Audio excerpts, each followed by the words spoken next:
Agora no Conexão Poder, a nossa entrevistada é a deputada federal Coronel Fernanda, ao meu lado a jornalista Márcia Matos. Seja muito bem-vinda, Coronel, mais uma vez aqui ao Conexão Poder. Obrigada, eu fico feliz de estar aqui novamente e principalmente da gente estar conversando e apresentando as nossas ideias para a população de Mato Grosso e para todos que assistam o Conexão Poder. E agradecer muito a sua presença porque tivemos uma semana muito intensa em Brasília, acalorada, com cenas que repercutiram no Brasil como um todo, de brigas, socos, xingamentos. A senhora estava lá, afinal, o que aconteceu? Aconteceu que nós estamos desde o meio de outubro do ano passado, o governo, quando ele percebeu que ele ia ser responsabilizado pelo roubo do INSS e que nós estávamos conseguindo passar lá na comissão todos os requerimentos de investigação. Dependente de quem fosse, doa quem doer, nós estávamos requerendo ali quebra de sigilo telefônico, quebra de sigilo bancários, os dados da Receita Federal, nós estávamos pedindo prisão, nós estávamos fazendo o que tinha que ser feito, para isso que nós estávamos lá. Eles começaram a mudar os deputados que estavam aliados a nós. Por exemplo, Partido Comunhão Brasil trocou o deputado, colocando um deputado governista no lugar de um deputado isento. Podemos, União Brasil, Podemos, MDB. Então, foram tirados os parlamentares que votavam conosco nas nossas ações, porque estavam lá querendo investigar, e colocaram deputados da base governista. Tanto é que ontem, se vocês forem verificar quem votou a favor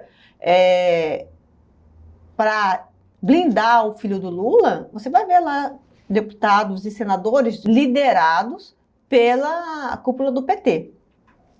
E eles tinham feito um cálculo. No início do INSS, eles acharam que nós tínhamos baixado a guarda, eles iriam colocar o presidente que eles queriam, o relator que eles queriam. Eu lembro. E aí nós, da noite para o dia, conseguimos fazer um checkmate naquele jogo de xadrez. Né? Tiramos o presidente dele e o relator deles. E aí eles ficaram desesperados. E agora, novamente, para proteger o Lulinha, porque nós tínhamos lá 87 requerimentos para quebra de sigilo de inúmeras pessoas, para convocação de inúmeras pessoas para vir lá prestar esclarecimento e outras medidas cabíveis, né?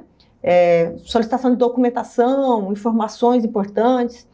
De 87, eles não estavam preocupados somente com a blindagem do Lulinha. Não era outra coisa, era só o Lulinha. Esse era o objetivo deles ontem. E quando eles perceberam que eles tinham já trocado e novamente os deputados, colocado somente deputados da base governista, eles acharam que eles tinham ganho a jogada. E realmente, se a gente for considerar a forma de votação ou a modalidade prevista no regimento, talvez eles teriam até ganhos, se eles tivessem vindo para uma via normal, né? Mas eles tentaram fazer uma votação em bloco exatamente para as pessoas não saberem que tinha lá 87 requerimentos, entre eles o pedido de quebra de sigilo do Lulinha. Eles não queriam saber o que nós estávamos investigando, e eles vieram com a narrativa de que o presidente e o relator e os líderes da oposição só colocam lá requerimentos que são de interesses nossos, não de interesse deles. E aí você vai ver, quando você pega a relação dos requerimentos, tem requerimento do PT, requerimento do Podemos, requerimento da União, requerimento de inúmeros partidos ali, né? Mas o problema deles não eram os requerimentos, era só a quebra de sigilo do Lulinha. Então, eles organizaram, tentaram esconder isso, e aí a nossa liderança trabalhou uma estratégia para que a gente pudesse ser vencidos lá, e eles vieram com um monte de soldados, ganharam num primeiro momento, né? Quando foi a questão da votação em bloco, que foi pedido verificação de voto, quem é que votou, quem não votou, e nisso eles acabaram se perdendo. O que foi planejado deu certo para o nosso lado, né? E eles acabaram se perdendo, porque quando eles ganharam no primeiro momento, falaram assim, já ganhei, estou livre, o que aconteceu? A turma deles saiu. Relaxou e saíram. Não existe, já ganhou, né? Não, na hora que eles... E aí a outra estratégia. Aí a estratégia, a gente sabia que eles iam fazer isso, porque quem acompanha a CPMI pode perceber que eles vêm no primeiro momento, fazem uma bagunça, fazem uma estratégia, depois a turma vai embora. Não fica lá para acompanhar a CPMI. A gente vê os vídeos, né, lotado e depois Não vazio, fica. quase vazio. Ontem nenhum deles apareceu lá. Nenhum deles à tarde. Depois da votação, acabou a votação, eles perderam. Eles saíram em bloco para ir na casa do Davi Alcolumbre exigir a nulidade da sessão e não foram mais para a CPMI. A CPMI não é para investigar, por que eles abandonaram a CPMI? Sabe? Perderam o objeto, qual que era o interesse deles? E aí ficou claro para toda a população brasileira que o único interesse deles ali era a blindagem do filho do Lula, mais nada. Só que eles tomaram 2 pauladas ontem, perderam na comissão e o ministro André Mendonça determinou a quebra do sigilo. Então, Deus foi muito bom conosco ontem lá, foi uma vitória grande para nós. E eu tenho certeza que vamos ter frutos. Eu fico pensando comigo, mas da importância da minha ação na CPMI. Quando eu comecei a CPMI lá atrás, em março de 2025, começamos com o protocolo do requerimento de abertura da CPMI, aí começamos a colher as assinaturas, convidei a Damares, senadora Damares, para vir comigo. Ninguém acreditava na gente, era motivo de risada. Eu lembro quando a gente pedia para um senador assinar, um deputado, eu não quero saber disso, não vou fazer disso. E nessa não vai, nós começamos uma caminhada no silêncio, quietas, e nós conseguimos os números necessários de assinaturas, protocolamos, e aí, não vai acontecer, aquela pressão para não acontecer, não, vocês fizeram uma loucura, Fernando, você está provocando uma casa de abelhas, né? O que é isso? Para que é isso? Não precisa disso, a Polícia Federal está investigando. Mas enquanto a Polícia Federal estava investigando, não tinha um aposentado que tinha sido ressarcido, ninguém tinha mexido nada. O representante, o ministro da AGU, o Messias, tinha feito um acordo para não pagar os aposentados, para cancelar todas as ações judiciais. Os aposentados, né? A parte mais frágil. Então, a AGU, que era para entrar a ser parceiro na investigação, e buscar o direito dos aposentados, porque o Estado é pago para fazer isso para eles, não, ele entrou com um acordo junto ao Supremo Tribunal Federal para que fosse suspensa todas as ações judiciais contra o INSS. Você tem olha o absurdo, porque já tinha muitas ações Já tinha. Mas a PF não precisa, a PF está investigando. Mas o que a PF está investigando? A gente não sabe, não vem a público, não é dito, não é repercutido. Agora, quando cai ali no Congresso, é outra questão, é público. A gente mostra, aí vem a pressão em cima e acabou se tornando público isso para todos. E eu estava ontem fazendo uma avaliação com a senadora Damares, falei, senadora, olha quanto nós fizemos, né? Nós colhemos assinaturas, fomos desacreditadas, conseguimos protocolar o requerimento, continuamos sendo desacreditadas. Veio a CPMI, demos checkmate em todo mundo lá, continuamos ainda sendo desacreditadas, né? E a CPMI se transformou no que se transformou hoje, é a CPMI mais respeitada do Congresso, é a nossa. Por incrível que pareça. E você sabe aonde que a CPMI tornou, mais uma vez, Deus me deu esse negócio, que a CPMI só se tornou público mesmo quando a senadora Leila partiu para cima de mim durante um episódio onde eu estava comemorando uma vitória importante dentro da CPMI, onde nós pedimos inúmeras prisões e ali foi aprovado o pedido de prisões, que foi o que deu origem às mais 10 prisões realizadas a mando do ministro André Mendonça. Uhum. Então, ali todo mundo falou, peraí, tá algo errado. Por que uma mulher quer bater na outra, porque uma está comemorando, a outra não, né? E mais uma vez eles estão mostrando para que eles vieram. Eles vieram para não deixar a gente chegar na cúpula do roubo do INSS. Coronel, puxando, né, a cúpula do roubo do INSS, até agora, na CPI, o que mais te assustou? Nós temos 3, eu posso falar que eu tenho ali algumas vertentes. A primeira vertente que me chocou, que quem está aqui fora, a gente imagina que a CPMI, eu que vim da segurança pública, quando me davam uma ordem para ser encarregada de um inquérito, de um procedimento administrativo, eu ia com vontade de saber o que aconteceu. Então eu buscava, eu tinha facilidade, eu fazia um requerimento para um órgão público para ter uma informação, eu corria, eu convocava alguém para prestar informações, a coisa acontecia.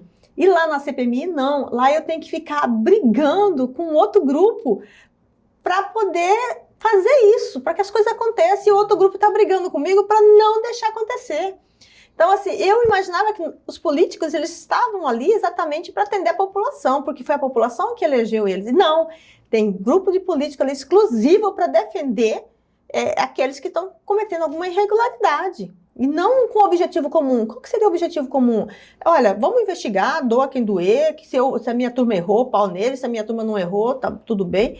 Mas não é isso que acontece. A gente vê lá que eles estão lá de propósito. Essa é uma das decepções que eu tive, né?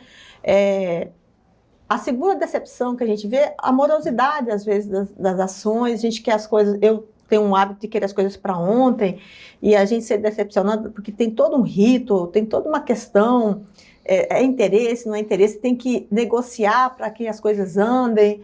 É complicado. Exaustivo. É exaustivo. Eu saí de lá moída ontem. Apesar que a tarde foi mais tranquilo, mas a carga foi tão pesada de manhã que você chega cansada. Eu cheguei muito cansada em Cuiabá ontem, cheguei à noite, né? Mas a gente vê que não é fácil, que o povo, se o povo não souber escolher bem seus representantes, padece. Padece porque lá não é todo mundo que tem vontade de cuidar do povo, não. A vontade do povo de alguns que estão lá, principalmente da ala da esquerda, do PT, é proteger os seus. A gente já não vê muito isso no lado da direita, centro-direita, porque a gente cobra muito um do outro ali, não tem? Mas lá não, lá eles se defendem, se protegem, a missão é dada, eles são cumpridos, tanto é que por 2 vezes dentro do CPMI saiu porrada, uma comigo e a outra com o Luiz Lima ontem, onde o que a gente fala que é deputado IA, né, porque ele vive fazendo fake news, a gente chama ele de IA lá, deputado IA, partiu do murro. Ele ontem estava enfurecido, ele constantemente faz isso, ele ofende a gente ali, ele xinga, ele vem para cima, mas agora ele foi pro extremo da situação, né? Ele ontem várias vezes tentou agredir não só o Luiz Lima, como outros parlamentares, inclusive o presidente da comissão. E nós temos que trabalhar para que a população, eu acho, Márcia, e você, Ana, não vão aposentar. Vocês não vão aposentar. A gente tem essa noção já, né, Ana? Continuado. A gente tem essa noção. Até 100 anos. Vamos estar aqui na bancada, gordo você vem, né? Se continuar do jeito que está, não vão aposentar. Não tem. O prejuízo financeiro, ela está muito alto. São 6 bilhões de associativos que quem está pagando é o INSS, pagando mal e porcamente, porque não paga com juros, não paga com correção monetária, sim, e não paga na integralidade do dinheiro que foi roubado. Eu li um artigo da senhora que a senhora diz isso, que esse trabalho no CPI fez com que os aposentados se aproximassem ainda mais e a senhora pudesse sentir de perto a dor deles. Sim. Porque esse valor que ele é totalmente desatualizado, o idoso na fase que ele mais precisa, sim, ele não tem condições de sobreviver com dignidade. Então, o que a senhora pode fazer nesse sentido? Então, agora estou tentando trabalhar uma outra vertente para ajudar os nossos aposentados e pensionistas, porque quem aposentou lá atrás com 5 salários, contribuiu para ter esses 5 salários. Não, sim, foi uma concessão. Tudo descontado, não, né? É um não prêmio, tem esse retorno, né? Eu acho que o Brasil trata a aposentadoria como um privilégio, como uma concessão. E não é, na minha concepção, não é concessão. É um dinheiro que você teve que pagar, é uma poupança forçada que você teve que fazer durante toda a sua vida. E que independente se você cometeu crime, se você não cometeu crime, se você vai gastar bem, se você não vai gastar, é seu dinheiro. É seu dinheiro. A aposentadoria não é algo que alguém pode dizer você vai receber ou não. Chegou no tempo, você contribuiu, você chegou naquele número de parcelas que você tinha que depositar, você agora tem que usufruir dessas parcelas. Não pode o governo usar isso como barganha. E aí fica congelada essa parcela enquanto ele usa seu dinheiro para fazer outras coisas. Sim. Eu entendo que a Previdência, ela não pode cuidar de questões sociais. Questões sociais tem que ser cuidada em outra pasta, com outra fonte de recursos, de uma outra maneira, como o LOAS ou o BPC, tem que existir, mas tem que ser em uma outra prateleira. Previdência, ela tem que cuidar exclusivamente somente do trabalhador que contribui, porque está sendo pago por você. E aí hoje o INSS não dá conta de atender quem faz LOAS, quem faz BPC, e não dá conta de acudir o trabalhador, porque um trabalhador se machuca, ele leva 1 a 2 anos para passar por uma perícia, ele já sarou, às vezes até morreu, vai aposentar ao tempo, tudo bem que ele paga retroativo, mas e aí? Você fica nesse tempo, nesse lapso, e o prejuízo emocional seu, que você nunca chega a confirmação da sua aposentadoria. E aí chegou a aposentadoria, agora eu vou para casa descansar. Não, é que você descobre que você tem que trabalhar de novo, porque o dinheiro que você vai receber não dá para você sobreviver. E o pior, depois de 4, 5, 6 anos que você já está aposentado, aquilo que você começou a receber, quando você coloca na balança, você está recebendo metade. O Brasil não acompanha a inflação. Idosos, sim, deputada. Muito. Como não? Então, eu não tinha essa percepção, até porque o regime que eu sou aposentada é um regime diferente do regime do INSS, né? Mas a gente tem que entender a importância, porque nós temos 2 caminhos, Márcia e Ana. Ou você envelhece e aposenta, ou você envelhece e morre. Não tem, ou você vai. Ela já disse que a gente vai aposentar e morrer. Vocês vão morrer, desculpa aí. Nós vamos morrer. Não tem. Infelizmente, né? Infelizmente. A gente tem essa noção que a gente já tem que começar a planejar ali uma previdência privada, tem que buscar algum outro investimento, alguma outra coisa para poder sobreviver. Sim, eu sei, mas vai mais privilegiada. Eu concordo com a da maioria. Não, mas eu não aceito, me desculpa mais falar para você, eu não aceito essa fala sua, porque você ainda é obrigada a contribuir para a Previdência. Sim, a gente vê que não vai conseguir se aposentar, então começa a planejar como que eu vou fazer para sobreviver. Então, te desse saídas, o governo tinha que te dar o direito. Tinha que dar, a gente está contribuindo. De você optar. Ou eu vou contribuir para o governo, ou eu vou contribuir para a Previdência Privada. Agora, não pode você ser obrigada. Ou eu quero sacar todo o meu dinheiro. Sim, eu já sou aposentada. Eu contribuo para a minha Previdência. Ok. Ainda continuo contribuindo. Ok. Mas hoje, como deputada, a minha contribuição é para o INSS, mas eu não posso me aposentar pelo INSS. Eu sou impedida de aposentar a aposentadoria pelo INSS. E é muito complexo o que a senhora está dizendo, porque quando a gente pega aquele trabalhador de classe social baixa, sim, que está ali trabalhando e descontado, muitas vezes é oferecido para ele, se houvesse essa possibilidade, não vamos descontar. Ele faz a conta ali na hora. Não, então vai descontar, eu vou pegar o meu salário integral sem descontar. E depois acaba que ele não investe na previdência privada, envelhece, e aí ele vai para a assistência social, para o BPC, para o LOAS. É urgente discussão desse tema. Não, é um tema que a gente precisa. E quem paga a conta não está sendo valorizado. Aí tem mais uma. Por causa desse rombo, já tem conversa no Congresso. Vai ter que ser feita uma nova reavaliação da Previdência, vai ter que diminuir, aumentar a idade. Acabou de fazer. Sim, acabou de fazer. Enfim. Mas, deputada, falando, aí voltando à questão dos resultados da CPMI, teve a questão da quebra de sigilo do Lulinha, o André Mendonça concedeu e tal, e aí vocês pediram também a prisão. E aí, qual que é a expectativa em cima disso? Então, até porque também ele não mora aqui no Brasil.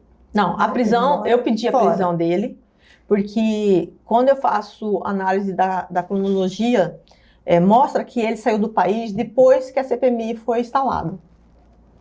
Ah, foi depois? Foi. Ele mora em Madrid, né? Madrid. A CPMI, nós começamos em março, ela foi instalada em junho, em julho ele foi embora. Aí, durante a CPMI, a gente começa a ouvir informações que ele tem envolvimento, que ele recebe uma ajuda, um serviço de 300 mil por mês do careca do INSS. Uma mesada do careca. Né? Do careca. A troco de quê? A troco de quê? Aí nós temos lá informações de envolvimento dele com pessoas que estão ligadas no roubo do INSS. E vai indo, toda hora vem chegando. Então, peraí, então você venha para essa informação. Você vem aqui, ele não vem aqui. O Lulinha, tanto é que do início da CPMI até ontem, o objetivo do PT e do seu grupo político era proteger o clã Lula.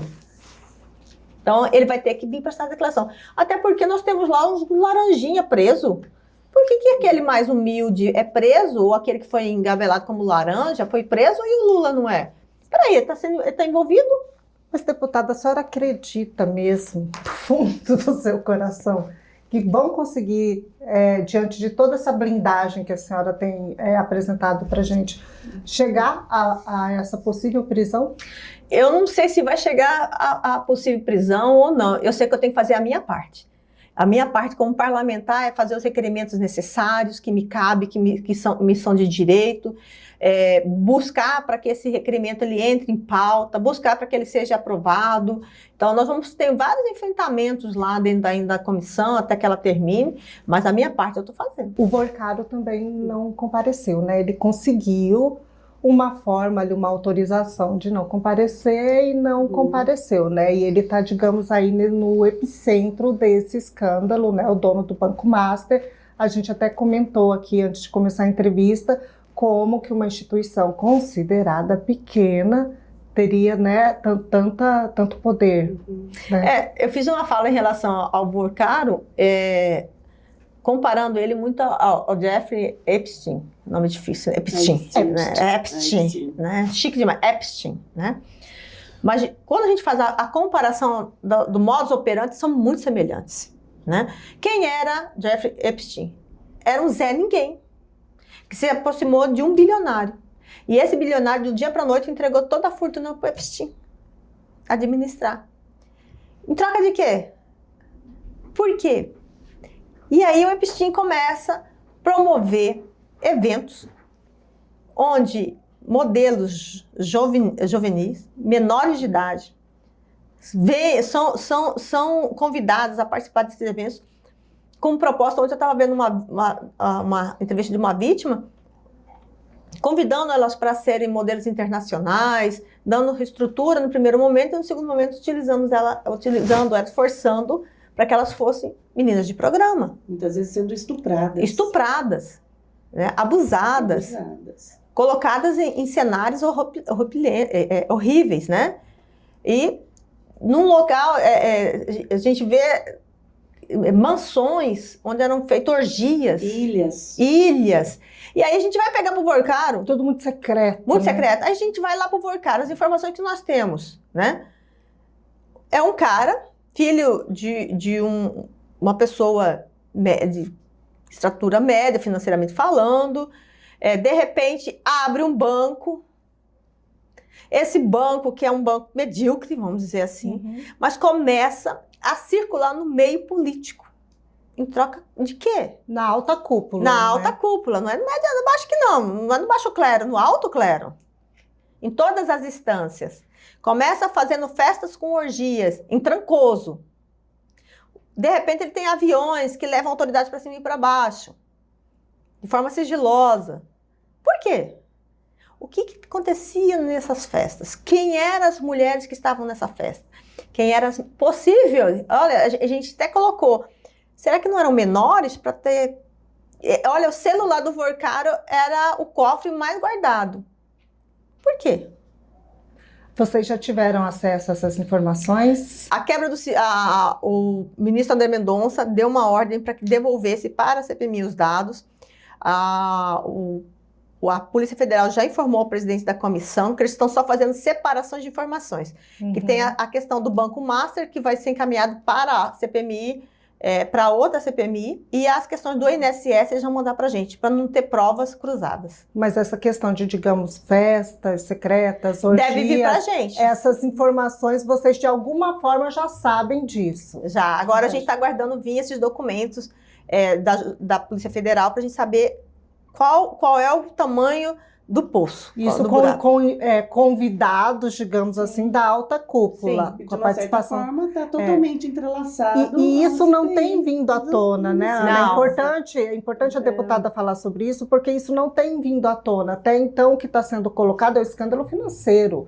É a possível ramificação política com esse, com aquele. E por que o Vorcaro ele entrou na CPMI do INSS? Por causa dos descontos consignados, dos empréstimos consignados, né? Nós temos aí denúncias de inúmeras pessoas que não não contraíram empréstimos consignados, mas têm os descontos nos seus pagamentos. Não só do Banco Master, mas várias outras instituições. Empréstimos do iceberg. Outras instituições onde os empréstimos eles foram renovados sem autorização. Quando vocês começaram essa investigação, você não fazia ideia de que era tão grande assim hoje, a situação. O cálculo, ela passa de 100 bilhões de reais. Por isso que eu falo que a Previdência está quebrada. Ninguém está falando isso, mas a Previdência está quebrada. Passa de quanto? 100 bilhões. Não tem como cobrir, né? Praticamente impossível se cobrir. 6,8 bilhões só dos empréstimos consignados, dos descontos associativos e dos empréstimos consignados mais de 100 bilhões. É um avanço muito grande, né? Vocês chegarem a ter todas essas informações e toda essa exposição, né? Se a CPMI terminasse hoje, o que nós já temos de informações que dá para formatar o relatório, ela já é suficiente para muita coisa. E as delações premiadas? Estamos aguardando. Isso foi um trabalho da CPMI. As pressões que nós demos, a cobrança de documentos, pedido de prisões, porque se a gente deixasse do jeito que estava antes, não ia acontecer. A ideia deles era que não ia dar em nada. Mas estão querendo encerrar a CPMI? Não é que estão querendo encerrar. O prazo de vencimento dela está agora. Nós estamos tentando fazer a prorrogação dela, porque a questão dos bancos começaram agora. Sim. Mas é isso que eu falei. Nós temos tanto conteúdo já no relatório suficiente para muita coisa. Mas também tem um pedido de uma outra CPMI do Banco Master. Que vai cuidar somente da questão financeira, não dos descontos indevidos, mas sim da forma com que o Banco Master fez para enganar o sistema bancário. Objetivos diferentes. Fica, digamos, se acontecer de encerrar essa daqui, a outra termina termina lá. Sim. Vamos falar do Tribunal de Justiça de Minas Gerais. Tribunal de Justiça de Minas Gerais, que esse o povo ainda não está sabendo também. Exatamente. Nós tivemos essa semana, esses últimos dias, que o Brasil todo se mobilizou, pressão popular, a mídia, muitos parlamentares também, por conta da decisão do desembargador em relação a um homem de 35 anos e uma criança de 12 anos, absolvendo ele, né, nessa instância do Tribunal de Justiça, do estupro dessa criança. E teve agora a reversão dessa decisão. Como a senhora se posiciona nesse assunto, nesse aspecto, que a legislação diz que menor de 14 anos é estupro, é violência, diante de uma decisão do desembargador dessa natureza? Então, nós estamos, hoje eu sou procuradora da Câmara Federal, procuradora da Mulher da Câmara Federal. Como nós estávamos conversando, eu tenho tomado várias ações em defesa das mulheres, mas eu não uso isso muito como um palco, muita gente gosta de usar. Eu gosto de, ao final de cada ação minha, eu ter certeza que eu contribuí para alguma coisa. Em relação a essa denúncia, nós já formalizamos ao CNJ pedidos de informações e de ações também contra esse desembargador. Precisa ser investigado isso, né? Não basta só falar que apareceu uma vítima, 2 vítimas, 3 vítimas, não. O CNJ tem que investigar. Até porque agora ele está sendo acusado por vítimas de que ele é também um abusador. Nós vamos acompanhar isso de perto. A Procuradoria tem esse papel, tem sido feito isso com muito cuidado. Eu trabalho a Procuradoria com muita ética, porque lá na Procuradoria a gente trabalha com dores, né? A deputada Soraya Santos, ela traz isso muito bem, que foi a deputada que eu sucedi lá. A Procuradoria da Mulher é o PROCON das mulheres, onde as mulheres têm acesso para buscar apoio, fazer denúncias, né? Então é o PROCON das mulheres. E o PROCON, a gente não pode tratar qualquer denúncia de qualquer forma, de qualquer jeito, divulgar, expor as mulheres. Eu tenho denúncia lá na Procuradoria, que a gente acompanha e já ajudamos a resolver, questões de mulheres que foram estupradas, tiveram seus filhos estuprados pelos seus companheiros, eram servidores públicos, eram protegidos e a Procuradoria entrou. Nós acompanhamos juntos e esse companheiro, mesmo condenado a mais de 10 anos de prisão, ainda estava exercendo função, ameaçando a mulher. E aí nós entramos, nós conseguimos o desligamento oficial desse servidor, fizemos a proteção dessa mulher, solicitamos que a polícia fizesse segurança dessa mulher. Nós temos inúmeros casos de mulheres que buscam a Procuradoria, de vários estados, de vários municípios, são mais de 5.000 municípios que eu cuido, para ajudar, dar esse conforto e essa segurança. Também chega casos de mulheres lá, por exemplo, que falam que sofreram violência política, que sofreram violência tal, e que quando a gente vai apurar o próprio documento que ela nos encaminha, fala, olha, isso aqui não é o que você está falando. Como identificar? É uma linha Qual é tênue, essa linha né? tênue? O que te conduz nessa identificação? Não, aqui é uma violência de gênero dentro da política, aqui não, é uma violência que o gênero não está inserido. Você quer ver um exemplo? Eu sofri ontem a violência.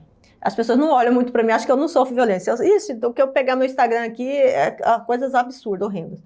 Ontem, o advogado do Lulinha fez uma fala na imprensa e novamente, ele ratificou essa fala dele em vários canais de comunicação, que o meu pedido de prisão do Lulinha era burro, que eu era burra, com falta de inteligência. Te chamou de burra. Eu fazendo meu papel como parlamentar, sem procurar imprensa, sem nada, cuidando especificamente do processo dentro da CPMI. Aí ele vem me chamar de burro. Aí eu falei, então tá bom. Então agora nós vamos vir para a esfera outra. Já que você quer tratar isso com uma outra esfera, também eu vou te tratar com uma outra esfera. Eu posso ser burra, mas eu não cuido de bandido. Eu não passo mão na cabeça de bandido. Então agora você vai responder. Vai responder, eu vou acionar ele na Justiça Eleitoral por ele ter se colocado nessa situação, porque ele poderia ter usado outros meios. Olha, eu não concordo com ela, eu acho que não tem isso, eu acho que não tem aquilo. Então ele foi afrontoso. Então a gente vai ser afrontosa. Para mim ser afrontosa é daqui para lá. Nós tivemos agora recentemente um caso de uma vereadora de um município de um outro estado, onde, numa discussão calorosa dentro da Câmara Municipal, ela fez um posicionamento e o vereador fez o posicionamento dele. Ela achou que aquele posicionamento dele era violência. Não foi. Ele se posicionou em relação àquele fato. Nós tivemos o exemplo da deputada Thalíria e do deputado Jordi, Rio de Janeiro. Aí a Thalíria foi e mandou, mas já foi com a Soraya. Você vê como que é diferente. Um cara mandou no e-mail da Thalíria, falando assim, sua macaca, porque a Thalíria é negra, né? Eu vou no evento tal e eu vou matar você. Meu Deus. Aí ele coloca mais embaixo. E aproveita e já mata o Jordi. Se não me engano era o Jordi. Já mata o Jordi, porque eu não gosto de políticos. Aí não é violência de gênero. É uma questão de gênero. Você entendeu? Quando você pega só a primeira fase, né, ali tem outros crimes envolvidos, né? Racismo e outras coisas mais. Teve coisa bem mais pesada. Aí esse aqui, ele entra aqui. Mas ele não é violência de gênero, porque ele não estava agredindo ela por ser mulher, ele estava agredindo ela por ser política. Mas agredindo ela e outro deputado igualzinho. Ele iria matar ambos. Ele não estava preocupado. Mas quando trata, por exemplo, a vereadora, ex-vereadora aqui de Chapada, né, que foi até condenado o secretário, né, que falou sobre que ela teria apetrechos femininos, ela usaria de apetrechos femininos, aí já entra. Já. Seu aspecto pessoal. Seu moral. A prefeita de Ariponã está passando por isso. Pois é, sim. A gente viu. Então, nós temos, assim, inúmeros casos. Está aumentando muito o caso de violência política contra prefeitas. Né?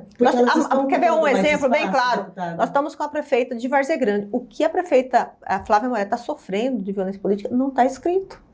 As mulheres eu tenho ajudado muito ela, porque, assim, é complicado, Márcia. Quando a gente está... Isso vem pela rede social, isso vem da Câmara, isso vem de todo da lugar. Câmara. Você criticar uma gestão é uma coisa, mas você não pode atacar a honra de uma mulher. Sim.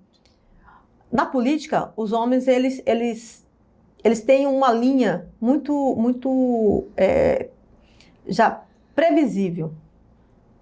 Nenhum bate no outro, expondo, às vezes, certas situações. Mas a mulher, como ela não entra no jogo deles, a primeira coisa que eles fazem é tentar expor. Digamos a sua honra, né? Eu escutei uma frase essa semana, a gente está discutindo um assunto, e aí eu falei, olha, tal situação está acontecendo porque a parlamentar X fez isso. Só podia. Essa mulher é isso, essa mulher é aquilo, essa mulher... Então, assim, não, ela está acontecendo porque ela não teve estrutura para... Então, é muito complicado.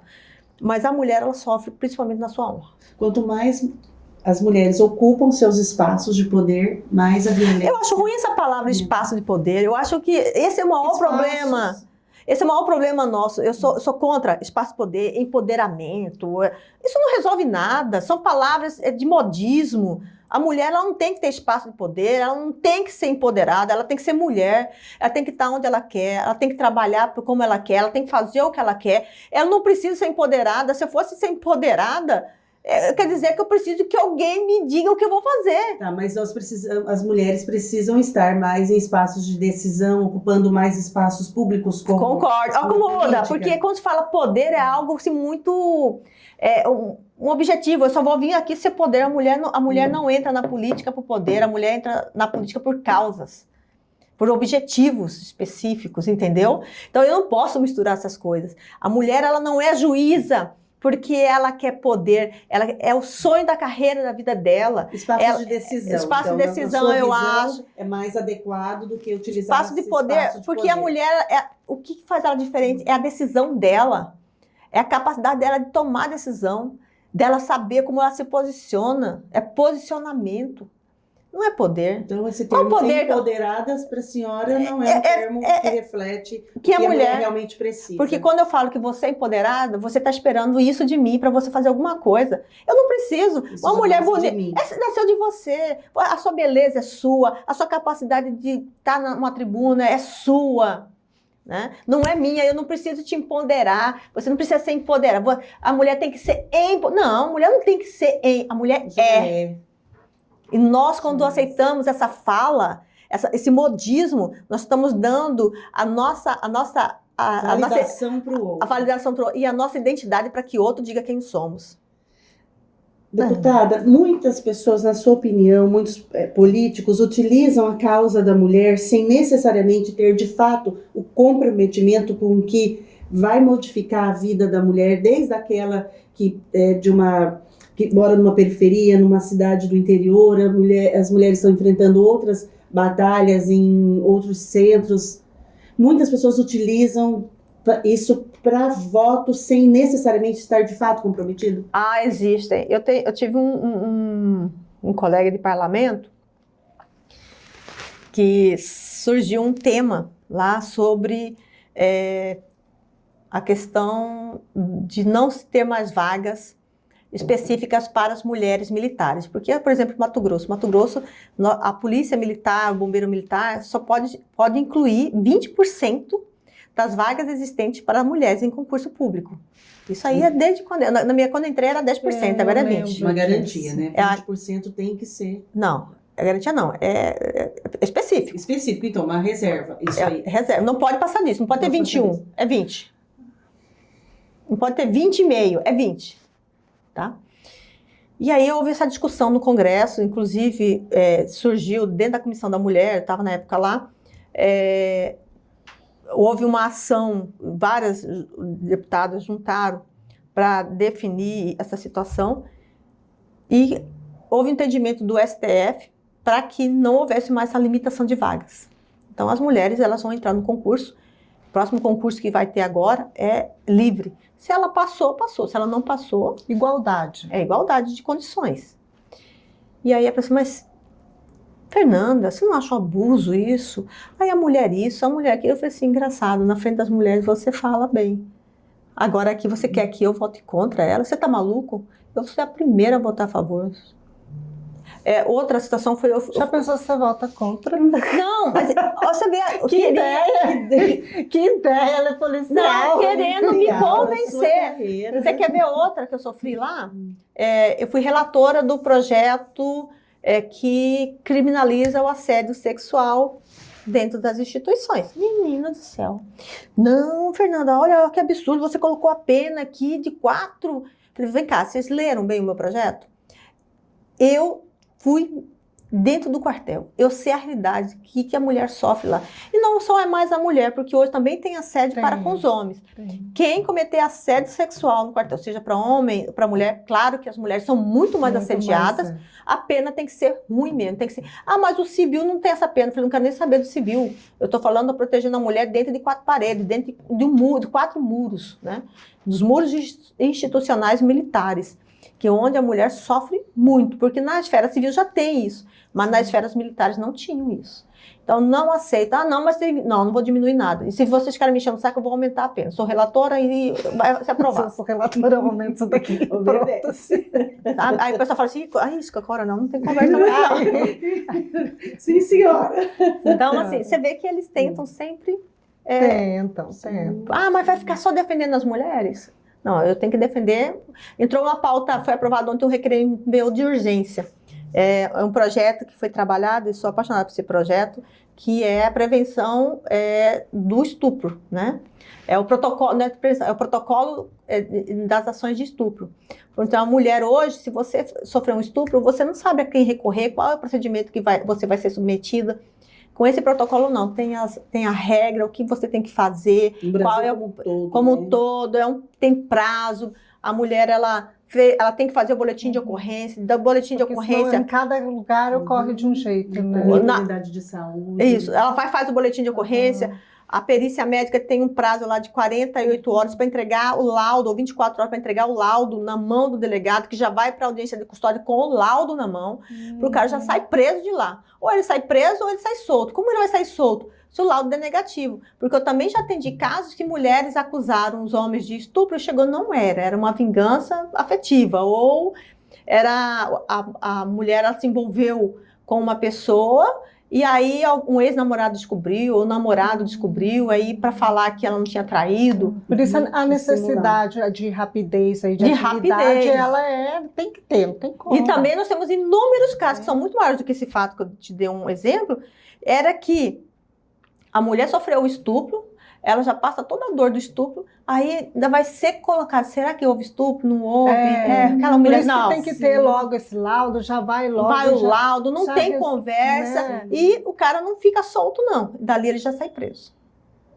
Então nós temos que ter instrumentos. Porque aí ela faz o depoimento, depois vai para casa, depois volta outro dia para fazer ir para o IML, porque cada lugar acontece de um jeito, né? Tem um fluxo definido. Não, a gente fez isso, o projeto está bem feitinho, está bem gostoso. Deputada, só para a gente voltar aqui um pouquinho no caso de Minas Gerais, a senhora disse que tinha pedido a investigação. Sim, a gente já solicitou a investigação para o CNJ. Essa investigação vai para o CNJ. É o CNJ. A partir disso, o que pode vir a acontecer? Quais são os...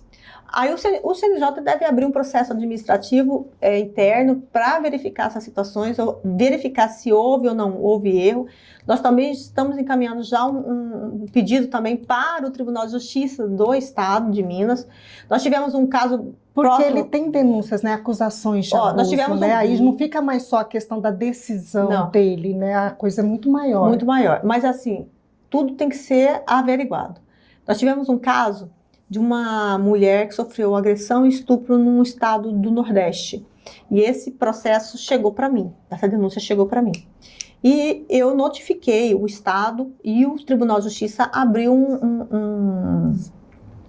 uma investigação sumária junto à juíza que tinha dado o parecer dando liberdade ao estuprador, né? Que ele foi condenado a uma pena e 1 ano e pouco, quase 2 anos depois dessa pena, ele foi solto, ele foi cumprir o restante em regime aberto.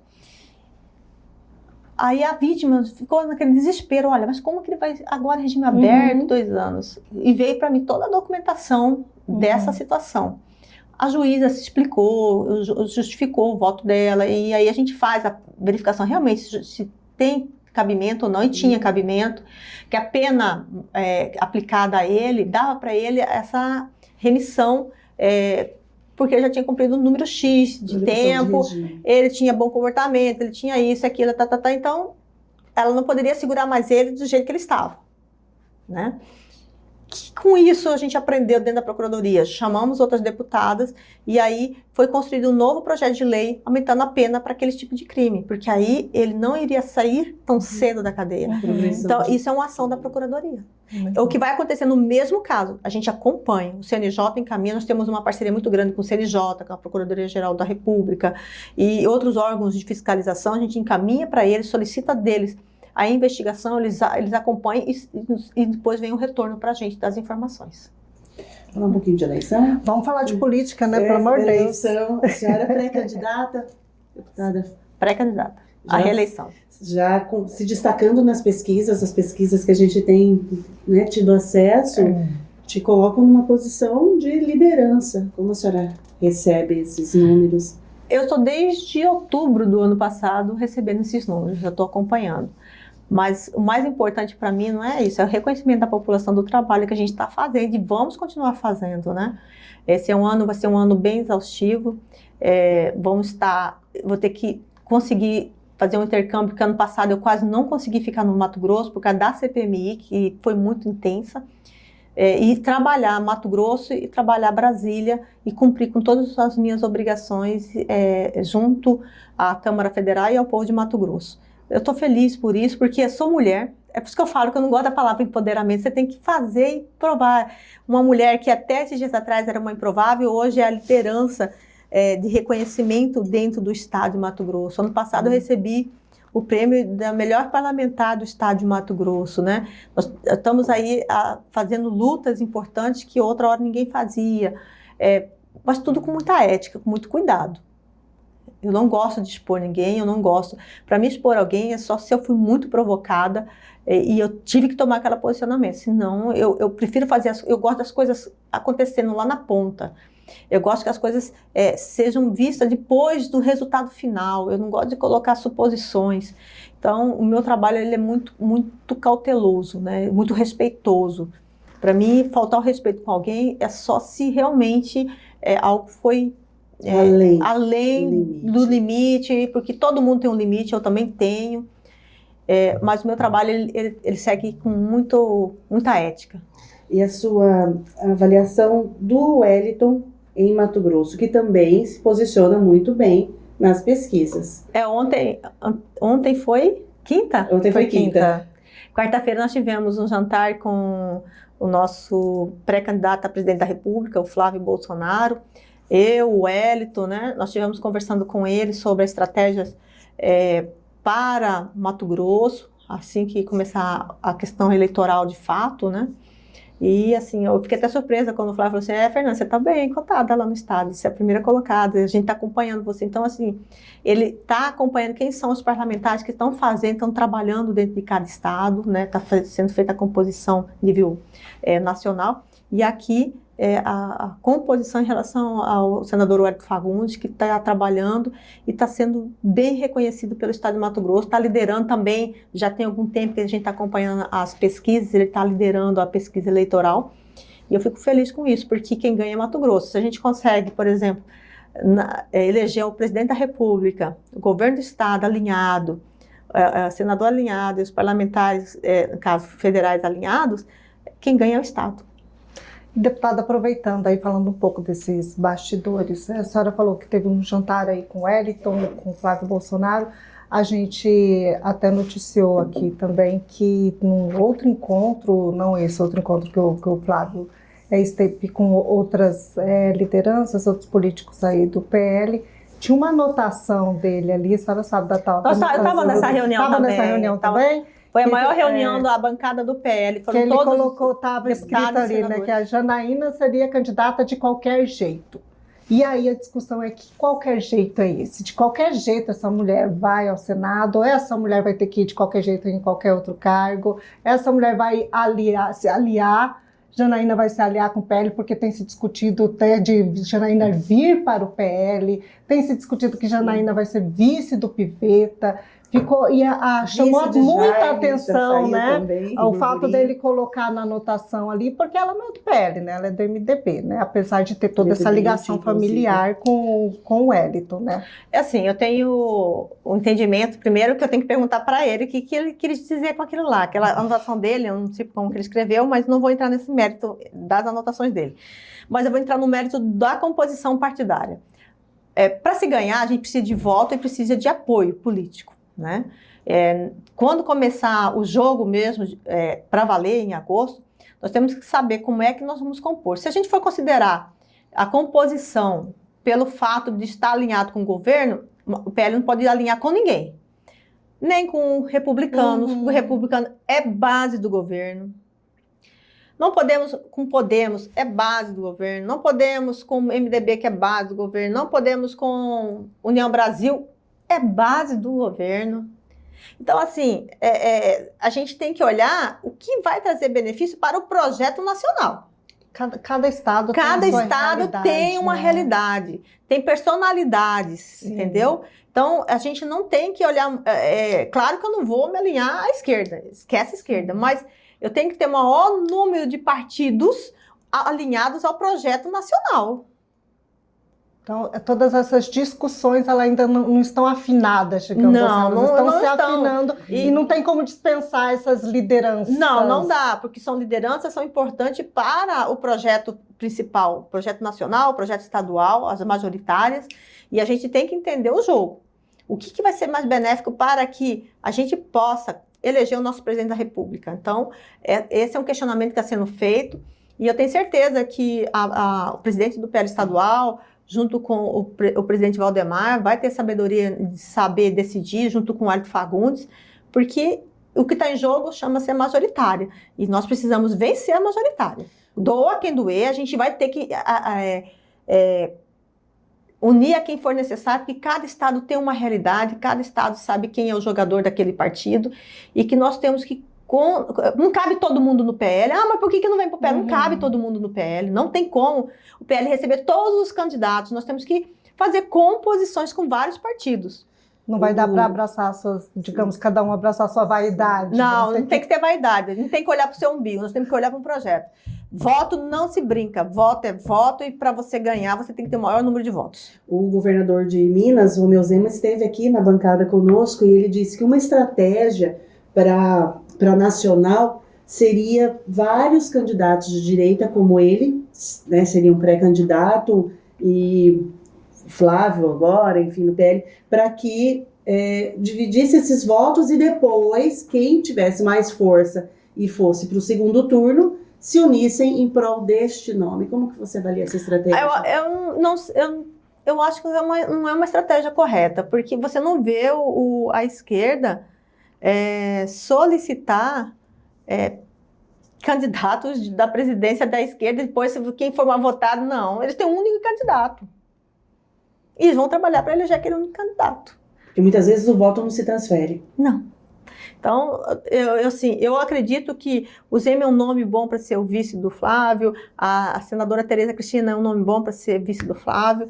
Então, a Nacional está estudando isso, está calculando, porque a gente precisa de votos.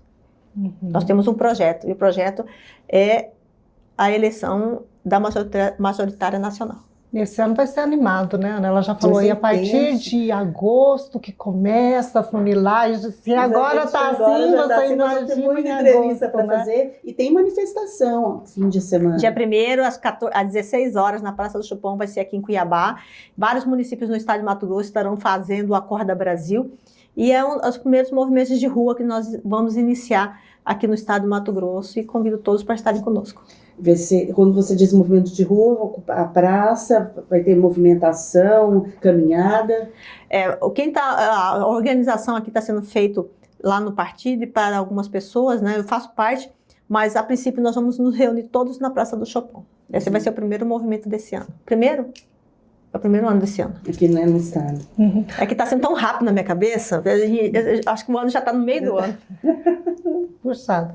Deputada, só da minha parte, para concluir aqui da minha parte, a gente viu que teve aí os deputados da oposição pedir impeachment de alguns ministros. Entre eles, o Carlos Fávaro, da Agricultura, que é aqui o senador licenciado, né, do nosso estado. A gente sabe que a senhora é uma das grandes representantes aí do agro, também em defesa do agro aqui em Mato Grosso, em todo o país, né? Qual que é a sua avaliação com relação ao Carlos Fávaro? Por que ele deveria sair do cargo? Carlos Fávaro, ele era para trabalhar e cuidar mais do agro. Não tem cuidado do agro, nós temos um problema muito sério no governo. Esse é um governo que prejudica, pisa nos produtores rurais. O que ele puder fazer para não deixar o agro ascender, ele vai fazer, né? E eu vejo assim, o senador Fávaro, o ministro Fávaro, ele poderia ter sido mais atuante, ter sido mais positivo para o agro, especialmente no Mato Grosso, né? A gente não vê isso. E ele tem pisado na bola, sim, tem muitas reclamações. Ele já foi, inclusive, convocado inúmeras vezes lá na Comissão da Agricultura. Nós estamos aí com a questão agora, por exemplo, da moratória da soja, onde ele é favorável à moratória, depois ele não é favorável. Então, ele não tem uma decisão, ele fica à mercê da decisão do governo federal, e isso não cabe. Se eu tenho a pasta do agro como responsabilidade minha, eu não posso ter dúvidas no que eu vou ou não fazer para defender o agro.